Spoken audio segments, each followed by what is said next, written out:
What's the default state for us? Without effort to resist, what's our default state? Being alone or being in community? Set aside what you think would be best for us. Is aloneness the norm or is community? I'd say it depends on what kinds of creatures we are. As humans, we are parasitic on culture. But since we contribute to it, it's a kind of unbalanced mutualism. We need culture more than it needs us. Still, being dependent on culture doesn't mean we're communitarian by default in our practical lives. It takes effort to be with other people. You have to accommodate them. Left to our own devices, our default state might be aloneness, except that most of us crave company enough to work for it. I sure have. I'm an extrovert. I miss people when they're not around. I also find them difficult to be around. So I'm alone by default most of the time, enjoying the filter I get from interacting online.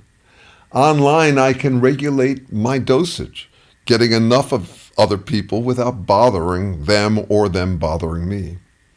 Sometimes it doesn't feel like enough company, but only when I fantasize about ideal company, the kind that wouldn't take much effort to get along with.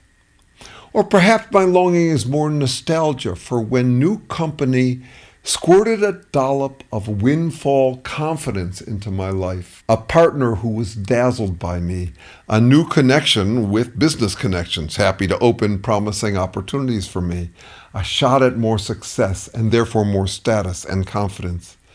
It felt like winning extra lives in a game, or it gave my life extra meaning. But in my case, it never lasted. For some it does, the 70-year marriage, the person who catapulted one to stardom once and for all, the true BFF to death do us part. That's not my experience, nor would I guess it's many people's, especially these days. Though we strive for meaning through the company we keep, it doesn't usually last. People come and go. The partner who was dazzled is no longer dazzled, or turned out to be troublesome company, not worth the effort, or died alone, not taking us with them and leaving us alone. In the origins of life research I've conducted with research collaborators for 30 years, selves don't emerge as collectives. Life starts with individuals. It would have to. The first living being had no other beings to live with. Such autotrophs are rare by now, microbes dependent on no one. But all selves remain selfish. It's possible that techno-anomie, the current state of alienation from society, is a disappointing return to our default state as living beings. Community takes work and compromise. We're inclined to go it alone when we can. I do think the default is aloneness, even with company. Some company is so incompatible it makes us feel that much more alone. This is one reason people opt for relationships with non-humans, with pets, imaginary celebrity friends, or with gods.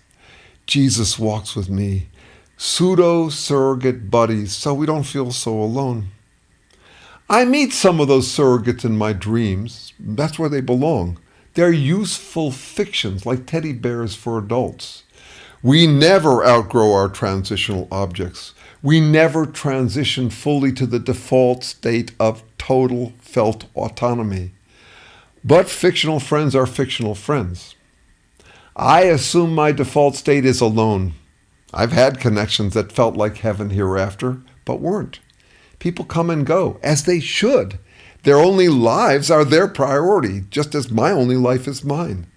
We'd like to feel like we made someone else's life worth living by acting out unconditional union with them. But at what cost? I wouldn't want to be anyone's top priority because fair is fair and I don't want to reciprocate. I'd rather live my life alone. With magical friends? Not really. Many lives would be too heartbreaking to do without imaginary friends, but mine isn't one of them. But my craving for intimacy doesn't go away. In me, I've shifted some of it off of other people's shoulders. I love the company of intimates, the friends and lovers who come and go, staying a while, feeling meaningful, and then withdrawing, pocketing some, if not all, of that meaning on their way out the door. I do have another beloved that's not going anywhere and doesn't compromise for me at all. It doesn't love me, but I trust that my devotion to it is the most meaningful kind of intimacy one can pursue in a lifetime. I can't say how good I am at intimacy with my indifferent beloved. It's not mine to say. If I were lousy at that intimacy, I'd be the last to know it. All I can say is that from what I can tell, the most important intimacy to pursue is intimacy with reality, even though reality doesn't love us back. Our imaginary friend God says, "Thou shalt have no other gods before me." I say that about reality. I shall have no other gods before it, not even the one God I'd most want to elevate, myself and the self-confidence I could earn by claiming BFFs, real or imaginary. Intimacy with reality, even though reality doesn't love me or hate me. Reality, even though it's indifferent to me. Even if my attempts at intimacy with it amount to nothing more than notes to myself about the nature of reality, notes that disappear when I do. If you want a reliable meaning of life, an intimacy to pursue that makes the best use of your human life, consider demoting the need for intimacy with others and with yourself to better understand reality, the whole ball of wax and us stuck in it. That's the best, even if it doesn't feel as rewarding as falling madly in love with oneself or someone who loves us.